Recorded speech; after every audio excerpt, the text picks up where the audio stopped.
Non, mais sincèrement, ce vaurien de ce monsieur-là qui veut se servir de notre pays comme boucle mystère pour justifier son incompétence. Non, mais quelqu'un peut lui dire que ce disque-là, il est réel.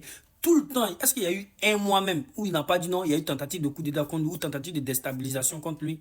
Sincèrement, vous avez dit que c'était la faute de la France, c'était la faute de l'Union européenne. Aujourd'hui, tous ceux-là ne sont pas chez eux.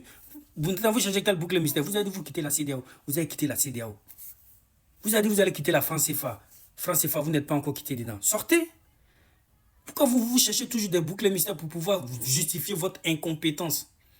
Quand tu venais au pouvoir, tu as dit tu as 6 mois pour déloger tous ces djihadistes. Vous trois pays réunis, vous n'arrivez pas à chasser ces djihadistes. Hein? Et puis vous voulez faire toujours croire aux yeux du monde entier que c'est la faute des autres. Si vous êtes incompétent, sortez directement pour dire au peuple burkinabé que vous êtes incompétent. C'est pour ça que je remercie, je félicite ces jeunes qui ont pris leur courage à deux mains pour sortir, pour manifester, à Paris ici, à demander à ce que ce vaurien de Ibé Cacao là sorte du Burkina Faso. Hein? Le Burkina Faso qui affirme avoir déjoué un grand complot. En plus, ils disent un grand complot. Un grand complot qui se poursuivait depuis Abidjan. Sincèrement, on n'a que ça. Sincèrement, nous, on n'a rien à faire dans notre pays. Nos chefs d'État, ils n'ont rien à faire. Hein? C'est de s'occuper de ce qui se passe au Burkina Faso, sincèrement. Hein? En fait, vous n'existez même pas. Pour nos chefs d'État, vous n'existez même pas. Votre présence égale à votre absence. Parce que lui, il s'en fout de vous. Vous ne rapportez rien à lui. Est-ce que vous comprenez?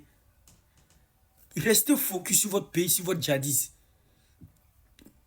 La première mission d'un chef d'État, c'est d'apporter la sécurisation de son peuple, de sécuriser son pays, de faire de telle sorte que l'ennemi ne vienne pas d'ailleurs pour rentrer dans son pays. Mais toi-même, tu as dit 6 mois pour déloger ces djihadistes. Vous trois pays réunis, vous avez le même problème, toujours les djihadistes. Vous êtes un pays, près de combien de milliers d'armées? Mais ces djihadistes, ils sont combien? Ils ne vaut même pas une centaine. Je dirais, mais j'ai dit une centaine, ils ne vaut même pas une vingtaine. Comment ça se fait que vous n'arrivez pas à déloger ces djihadistes? Vous dites tout le temps, vous avez acheté de l'armement, des armées, vous avez des drones, vous avez tout ce qu'il faut. Comment vous expliquez toujours que ces djihadistes, ils arrivent toujours à attaquer des bases militaires au Burkina Faso, au Niger, au Mali?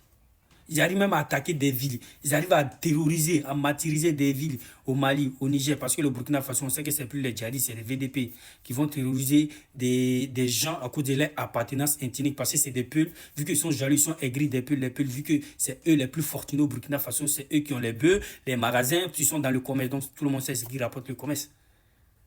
Ce vaurien-là, tout le temps, il envoie ces gens pour aller les terroriser, faisant croire que non, c'est la faute aux djihadistes. Les gars, votre doi là, hein?